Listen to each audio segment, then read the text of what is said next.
I still believe consistency matters. I need to start there because I don't want this to sound like I'm throwing away the thing that helped me survive creatively. Consistency helped me. It gave me proof, it gave me reps. It helped me keep one creative promise inside a life that was already full. So when I say just be consistent, it's incomplete advice. I'm not saying consistency is bad advice, I'm saying it's unfinished advice. Because after you prove that you can show up, the question changes. It's no longer just, can I keep going? The question becomes now, what am I improving while I keep going? That's the part I'm sitting with. In the beginning, consistency was enough. For me, it had to be. I needed one simple rule. One video goes up every week. Polished or not, it goes up. I have videos with that title. That rule broke perfection. It broke overthinking. It broke the habit of waiting until I felt ready.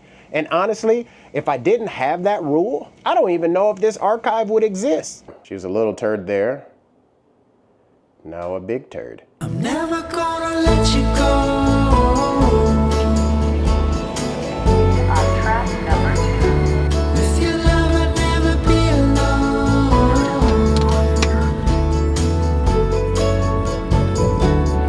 There's only one thing I know for sure. I'm never gonna let you go.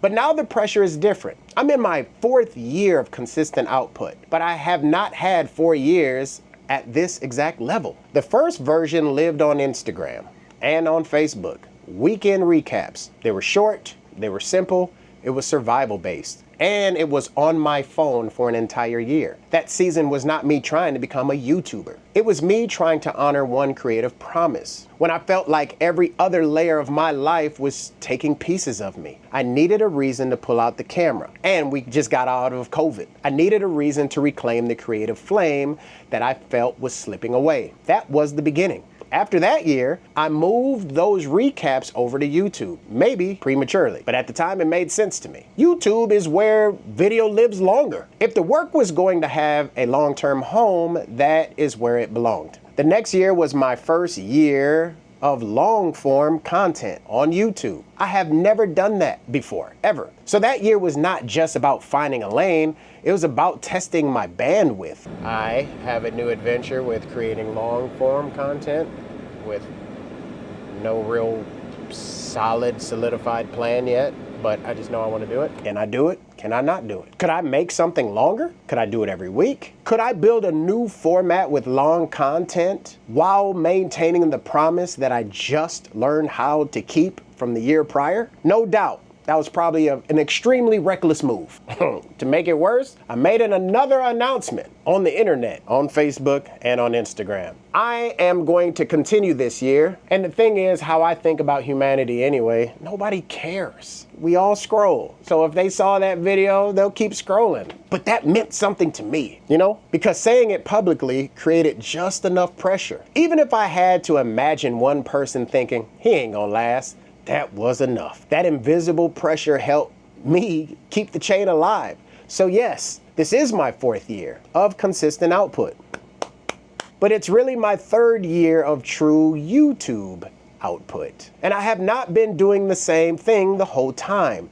The work has changed. Episode number, thumbnails, video stills, ChatGPT, talking heads with scripts and teleprompters, a 70-30 split format, this extension, and now this custom setup to reduce drift and sharpen the process. Those are all iterations. So when I say consistency is incomplete, this is what I mean. Consistency made the work exist, but the work still had to evolve. Consistency gets you in motion, but motion by itself does not answer everything. Motion does not automatically create clarity. Motion doesn't automatically tell you what the next version requires. At some point, the same consistency that helped you start has to become something sharper. Reflection, adjustments, testing, restraints, clarity. And that is where I am now. Not because I've mastered it, because I'm inside of it.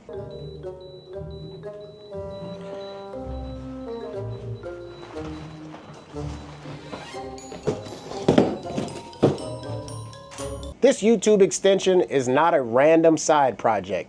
It is an experiment. The vlog carries the life. The extension pulls the meaning from it. Maybe this is the bridge. Maybe this is the piece that helps the message travel. I don't know that yet. That's what I'm testing it for. And I want it to be honest. And I'm doing it in public. The frustration is not coming from doing nothing. I have made changes. I have tried things. I am trying. And the movement still feels slow. That is a different kind of tension. Because when you're trying and when you are paying attention, when you are making adjustments, when you are building inside real constraints, and the outcome still feels slow, then the lessons is harder to read. Yeah, and this is where I am. I'm still learning, I'm still testing, still trying to understand what the feedback is actually saying. That's why just being consistent only can take me so far. I'm gonna take this off because I don't know if you can see it.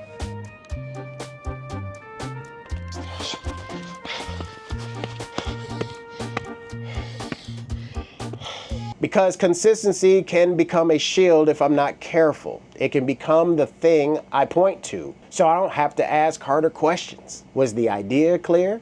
Was the title clear? Did the first minute do enough? Did I talk too much? Did I need more voiceovers? Did I need to let the footage breathe? Did the episode give a stranger a way in? Those questions come after consistency, not instead of consistency. After it. Consistency is the ground. It gives you something to stand on. It gives you enough reps to see patterns. But then you have to do something with those patterns. For me, the next layer is not doing everything. I can't. My life doesn't allow for that. The question is, what can I improve without breaking the chain? Because if I make the work too heavy, it may not survive the life it came from, and that would defeat the whole point. So I'm trying to improve carefully. If I believe the work matters, then I have to care enough to keep shaping it. Not chasing, shaping. You have to ask whether your effort is turning into clarity. And I always come back to the world of athletics. I'm way past the day of throwing on cleats. Knowing you're in front of somebody, I was a wide receiver, so knowing there was a defender always in front of you, and my best self, if I was not able to get past him, you know, football is a game of timing. If I wasn't able to get to my spots, I have to check myself. You understand? I always got to check myself. I got to adjust and continue to make these iterations. So I don't know why I feel sometimes that this isn't transferable. Athletics is athletics.